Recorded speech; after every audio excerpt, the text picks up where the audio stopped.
Hi, first graders. Today I'm going to read chapter 14 in Farmer Boy. It's called Sheep Shearing. Now the meadows and pastures were velvety with thick grass, and the weather was warm. It was time to shear sheep. On a sunny morning, Pierre and Louis went with Almanzo into the pasture, and they drove the sheep down into the washing pens. The long pen ran from the grassy pasture into the clear, deep water of the Trout River. It had 2 gates opening into the pasture, and between the gates a short fence ran to the water's edge. Pierre and Louis kept the flock from running away, while Almanzo took a hold of a woolly sheep and pushed it through the gate.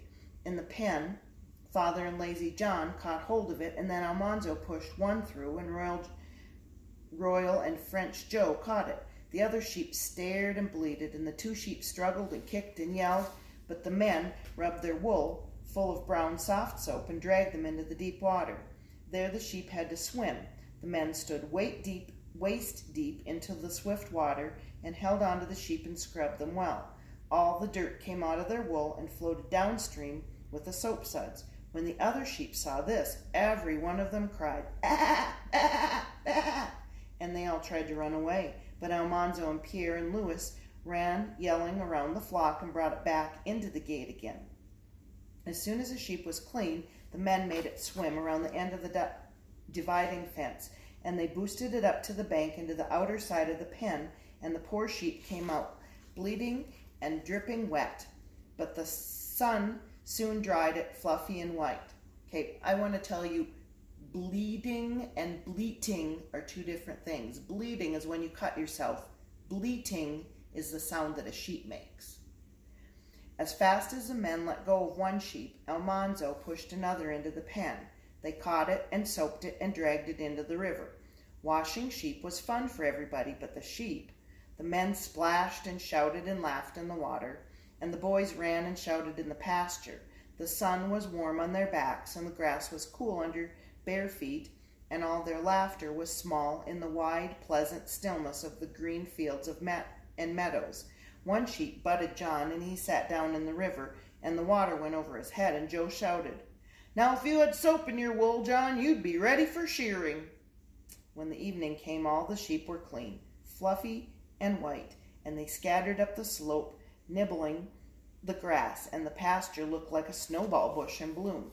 Next morning, John came before breakfast, and Father hurried Almanzo from the table. He took a wedge of apple pie and went out to the pasture, smelling the clover and eating the spicy apples and flaky crust in big mouthfuls. He licked his fingers, and then he rounded up the sheep and drove them across the dewy grass into the sheepfold in the south barn.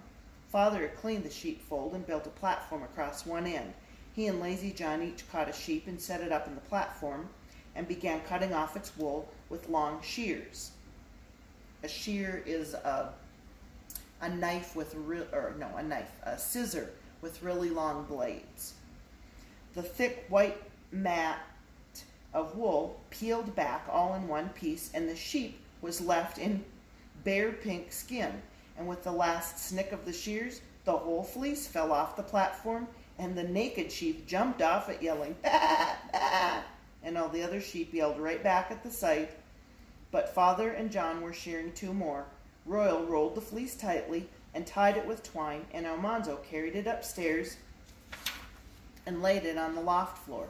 He ran upstairs and down again as fast as he could, but another fleece was always ready for him. Father and Lazy John were good sheep shearers. Their long shears snipped through the thick wool like lightning, and they cut close to the sheep, but never cut its pink skin. This was a hard thing to do because Father's sheep were prize merinos. Merinos have the finest wool, but their skin lays in deep wrinkles, and it is hard to get all the wool without cutting them.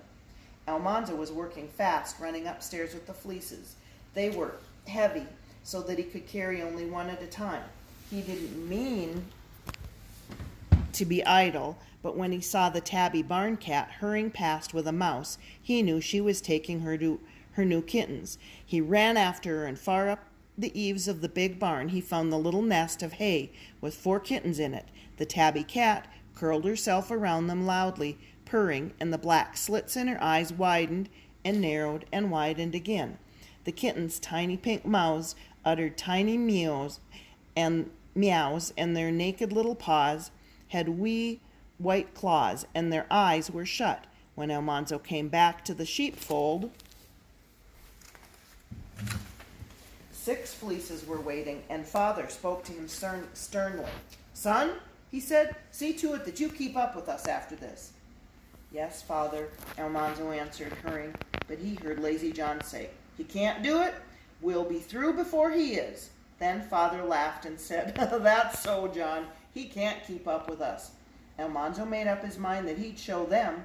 If he hurried fast enough, he could keep up. Before noon, he had caught up with Royal, and he had to wait for a fleece that was tied. So he said, "Oh, you see, I can keep up with you." "Oh, no, you can't," said John. "We'll beat you. We'll be through before you are. Wait and see." And they all laughed at Almanzo. They were laughing when they heard the dinner horn, and Father and John finished the sheep they were shearing and went to the house. Royal tied the last fleece and left it, and Almanzo still had to carry it upstairs. Now he understood what they meant, but he thought, "I won't let them beat me." And he found a short rope, and he tied it around the neck of a sheep that wasn't sheared, and he led the sheep to the stairs, and step by step he tugged and boosted her upward. She bleated all the way, but he got her to the loft, and he tied her near the fleeces, and he gave her some hay to keep her quiet, and then he went to dinner. All that afternoon, Lazy John and Royal kept telling him to hurry, or they'd beat him, and Almanzo answered, "No, you won't. I can keep up with you." And then they laughed at him, and he snatched up every fleece as soon as Royal tied it, and he hurried upstairs and ran down again, and they laughed to see him hurrying, and when they kept saying, "Oh, no, you won't beat us. We'll be through first." Just before chore time, Father and John raced to shear the last 2 sheep. Father beat. Almanzo ran with the fleece and was back before the last one was ready. Royal tied it, and then he said, "We're all through, Almanzo. We beat you. We beat you." Royal and John burst into a great roar of laughter, and even Father laughed. Then Almanzo said, "No, you haven't beat me. I have got a fleece upstairs that you haven't sheared yet." And they stopped laughing, surprised.